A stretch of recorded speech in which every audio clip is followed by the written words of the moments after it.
Good afternoon, everyone. Julina Luak from Miso Radio. This is to Engineer Albrito. Sir, we are expecting hulaw no El Nino this year. Kumusta ang ato ang agribusiness karon, sir? Sa sektor sa ato ang business dani sa Dakbayan, Cagayan de Oro, sa Lalawigan sa Misamis Oriental. Well, ang El Nino talaga, ma'am, ano na siya, no? Murag, it's really a thing, dili na ito ma-avoid, no? But makita na to, no, sa atong agricultural sector, naay improvement na yan, no? Ang resulta, no, ang output, no? O dili po nato gid ma-deny nga ang atong Bukidnon, no, is the primary food producer in the country, no? So, kaning ang issue about El Nino, I believe is not new to us, no?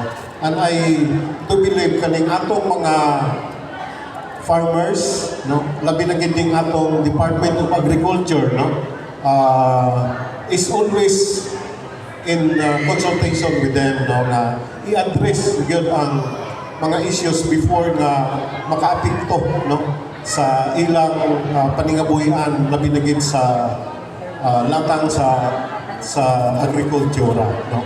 So kami po rest assured nga will take note, no, sa imong gipangutan na karon, and will remind our agriculture sector, no, kay 5 ka sektor may sa Oro Chamber. Ang usa ana is agriculture, no. And we're proud to say nga ang atong trustee, no, gipadala, no, nato dito sa Thailand, no, sa pag-promote sa atong mga produkto sa agriculture. Thank you so much, Engineer. This is to Ma'am Cinderella Faye. Ma'am, in terms of monitoring sa ato ang mga tourism spots and sites, no, kay natay bago lang na-check, dalabi na siya sa may lungsod sa saan na medyo naguba na gamay ang convention. Kasi mga laka nag-imo karon sa ato ang tourism office sa probinsya. Actually, thank you kaayo ka na open up na nimo. I think you're referring to Sagpulon. Yes, oo. Actually, malipayan ko kay, as I mentioned kaganina, sir, di ba, I just came from the meeting with the tourism officers of the whole northern Mindanao. And when they presented the TIEZA projects approved by TIEZA already, naapit dito ang hasaan sa specifically ni Sagpulon Falls rehabilitation. So, one of the projects na finally approved by TIEZA and soon mafundingan na yun na siya, kanapod, no, sa pagpaningkamot sa LGU hasaan.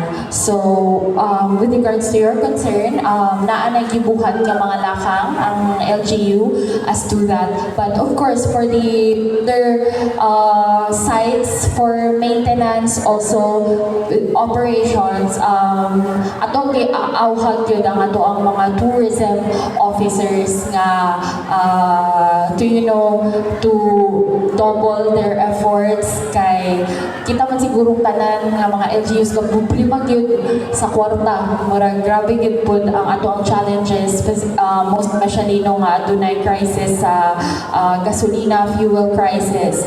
But of course, mapasalamaton ta sa mga mayor, sa mga local chief executives kay ka-effort pud yun sila nga mahatagan og attention as to rehabilitation ng ato ang mga sites. And also for the provincial government, we are also doing our best. Bisan pa man sa kakulangon, kapaningkamot yapon may nga maadtuan, matagaan og bisan gamay-gamay nga help tabang alibyo ang mga pipilapod ka mga sites na medyo nanginahanglan og tabang.